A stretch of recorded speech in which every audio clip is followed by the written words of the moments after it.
করি, ফলে অনলাইনে কুরবানির পশুটা ক্রয় করা যাবে কিনা, এটা হচ্ছে প্রশ্ন।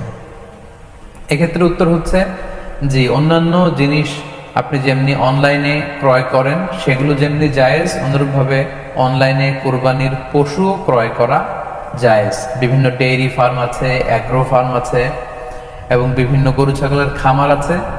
তারা কিন্তু আমি দেখলাম যে বিক্রয়.com না রকমারি.com আমি দেখলাম যে তারা গরুর অ্যাড দিচ্ছে, গরুর ভিডিও সেখানে আপলোড করে দিচ্ছে, সেখানে তাদের ক্লায়েন্টরা সেটা দেখে তারা গরু ক্রয় করছে। যে এটা জায়েজ আছে ইনশাআল্লাহ। আপনারা যদি স্বাস্থ্য ঝুঁকির কারণে গরুর হাটকে অ্যাভয়েড করতে চান, ওখানে যেতে না চান, আপনারা চাইলে অনলাইনে পশু ক্রয় করতে পারবেন। তবে সেক্ষেত্রে দুটি জিনিস আপনাকে নিশ্চিত হতে হবে, দুইটা জিনিস আপনাকে অনলাইনে পশু ক্রয় করার ক্ষেত্রে নিশ্চিত হতে হবে।